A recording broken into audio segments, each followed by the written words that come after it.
If we were to talk about each of these kind of like lifestyle pillars, we would Mhm. spend like an hour on each one. Yep. So here's what I want to do. In the time that we have, I want you to spend like 2 to 3 minutes on each of these big sections, and I'll guide you through it Okay. and hit us on your biggest 3 points that you Okay. want to pass along to women on these sections. So Okay. we're going to start with what I think is without a doubt the most important thing, because if you don't have the right nutrition, the right food going into your body, kind of none of it other matters except for maybe sleep, maybe just as important. But let's start with food.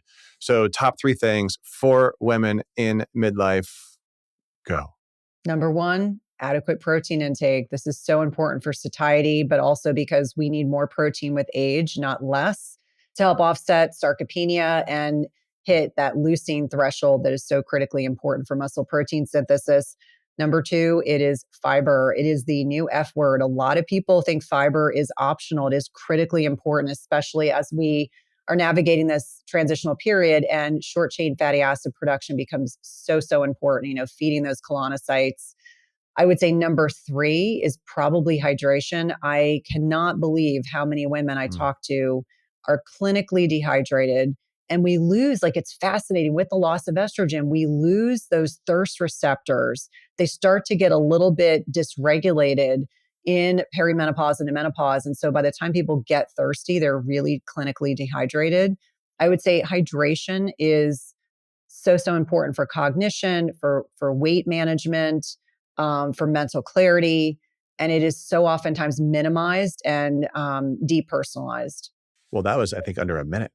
So I have a follow-up question then. So you used to and still do talk a lot about fasting. Mhm. It's been a big part of your podcast and platform in the past.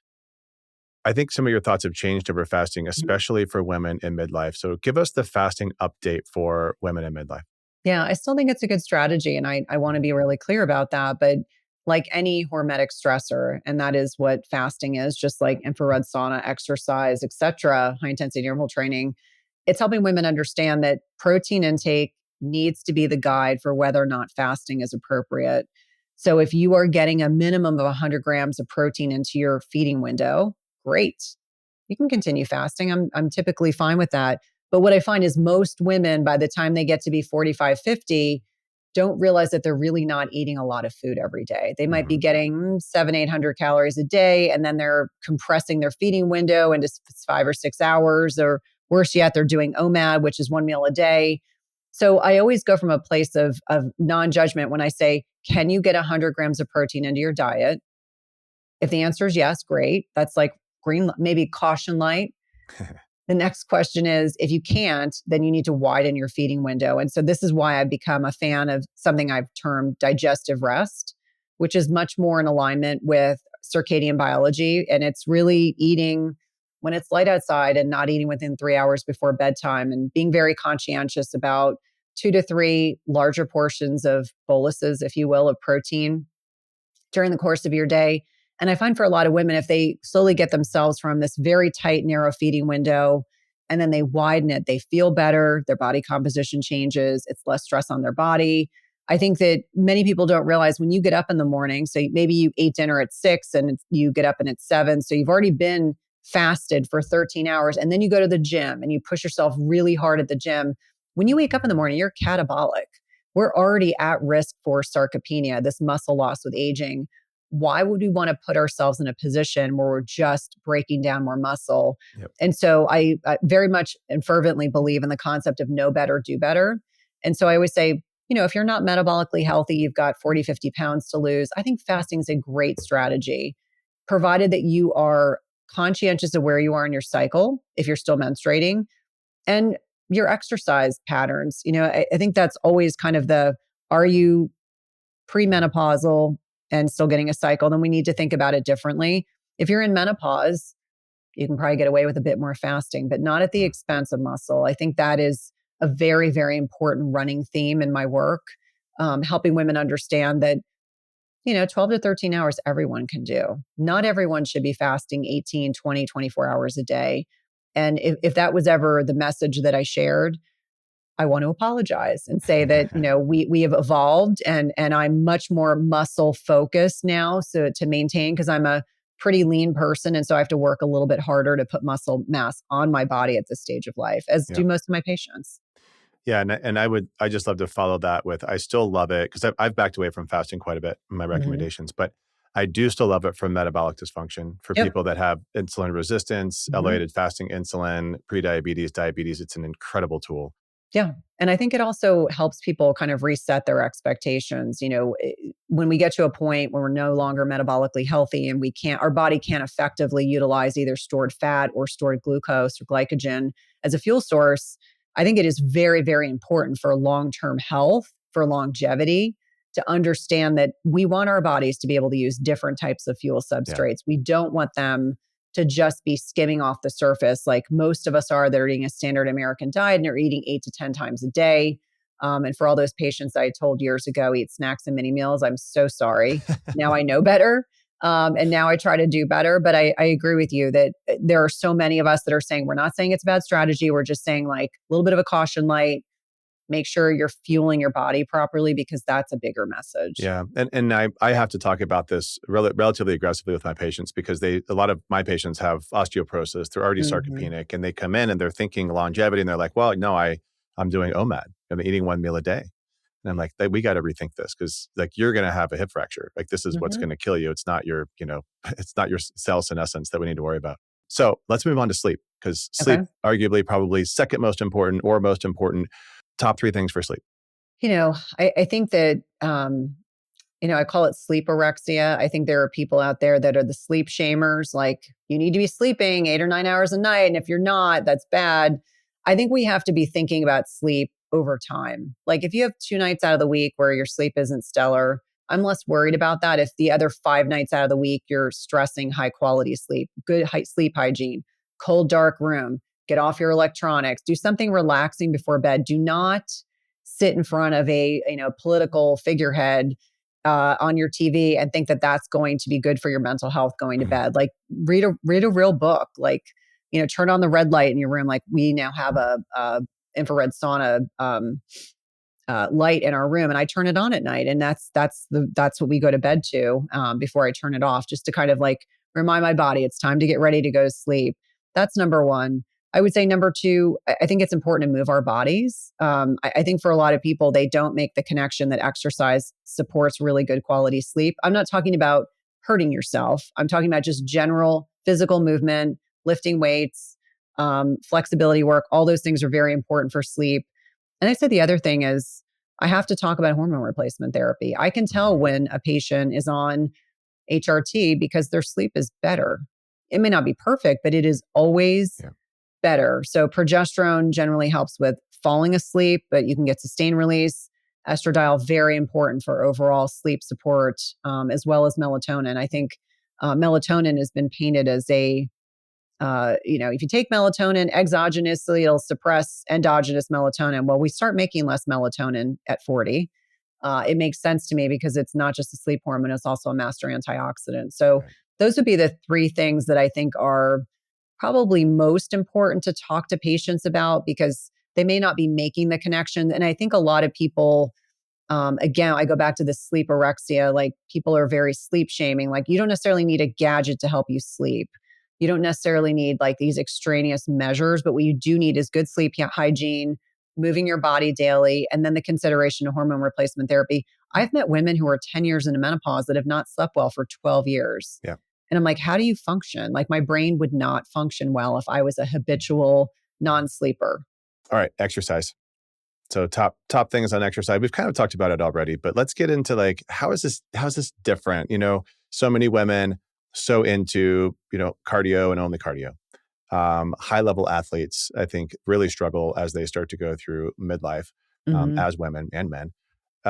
So what are your top three things from an exercise perspective or movement perspective for women?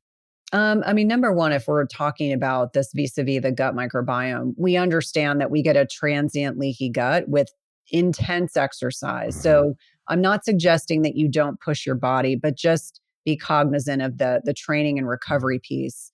Number one, you got to lift weights.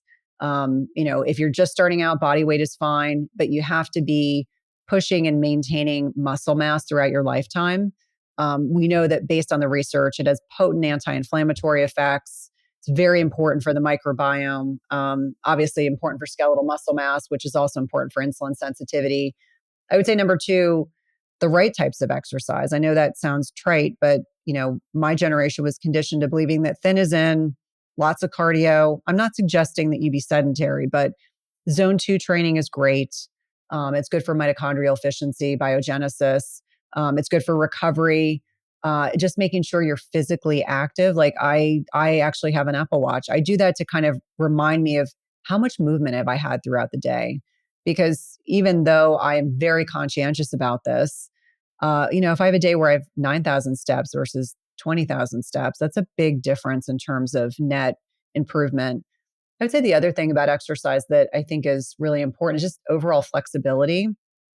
When we worked in cardiology, we would try to explain to patients that your flexibility in your joints, whether it's your big muscle and joint groups or smaller ones, is conveyed into elasticity of blood vessels. And so I think for a lot of people, they don't think about flexibility from a movement perspective, but our bodies are designed to move in time and space. And so when we stop moving, not only does that eventually lead to sarcopenia leads to frailty leads to falls, plus or minus loss of independence.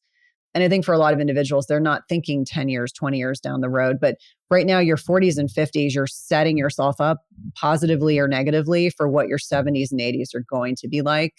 And so I just think that locomotion piece, the strength training piece, movement piece, flexibility is all really, really important. And I think you hear a lot of people, a lot of echo chambers about strength training, which is super important. But I would also make the argument that the recovery, the flexibility piece, it doesn't even have to be, you don't have to do it in a class. You can do it at your house. I've got all sorts of gadgets and things I like to use at home that help with that. But remaining flexible and not dealing with chronic joint pain, or how many women did you see in your clinical practice as an orthopedic surgeon that, adhesive encapsulitis, that was just their norm. Like, oh, just suddenly one day I couldn't lift my arm above my Right. head. Yeah. Or, I've got a stiff hip, or I've got chronic knee pain, or I have chronic ankle pain. And people just go, oh, I'm 50 some odd years old. This is just the way things are. And I'm here to tell you that doesn't have to be the case. Totally agree. And there is such a big hormone connection there. And I want to get there after we do the last of these pillars, which is stress. Now we could talk about this one forever. But from a stress perspective, what are you educating women on? We talked about it a little bit in the beginning, needing to change the way that we view our work, our world, the people in our lives. But what can we do? Top three things for stress. Number one, learn how to say the word no and mean it without explanation. So boundaries are critically important. I'm a reformed people pleaser. So I tell everyone that this is something I'm constantly iterating on. But when I learned the value of like really strong boundaries and saying no to the things that don't serve me, like I jokingly say, if it's not a hell yes, it's a hell no. That's just how my world functions. I would say number two is finding a stress practice, stress reduction strategies. Notice I'm saying plural, Mm-hmm. how important they are. And it's not 5 minutes of meditation once a week. It's what can you do consistently that you like that alleviates stress in your life.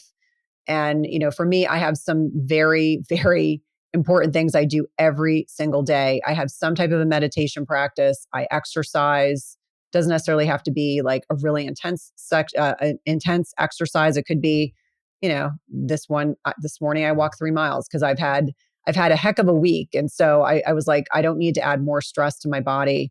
I think the other thing that I would say is getting really proactive about, finding a strategy. Like before I step on stage, I have a ritual that I go through that no one, if they were to see me, would ever even know. I have breathing exercises that I do that help evoke the vagus nerve that will, bring my sympathetic nervous system, will kind of dial it back. But it could be that you take a couple deep breaths before you eat a meal. It could be that you box breathe. It could be that you are doing tapping. Anything that's going to evoke the vagus nerve. I notice all these things, I'm not talking about gadgets, although there's lots of fun gadgets that can help stimulate the vagus nerve as well. And I think those are helpful if they fit into your budget, but they're not a must do. But I would say those are the things I think are most important. And I could also layer in strategic supplements for when you're dealing with acutely stressful circumstances, like I've been doing over the past week. In particular, So I think for each one of us, it's finding what resonates, it's finding those boundaries and really standing up for yourself because estrogen is a bonding hormone along with oxytocin. But I think for a lot of women, the people pleasing starts early. We start in our preteen, teen years, young adult years. We want to be liked. And so that can persist and continue, and you may find that as you navigate the perimenopause to menopause transition, as estrogen is being depleted, we start finding our voices. And so that's a powerful shift for so many of us. It's something Hmm. that I think more women need to be made aware of, that that's coming if they're not aware of it. And also, I mean, for me, I kind of retrospectively look back on my life and I think to myself, oh my gosh, why was I so good as an NP in that very male centric cardiology experience? Because I was a massive people pleaser, Yeah. massive. Yeah. I love how you ended there by educating women that this is coming, Yeah. right? This change in your tolerance level. And I hear a lot of other influencers, women in midlife, kind of saying the same thing.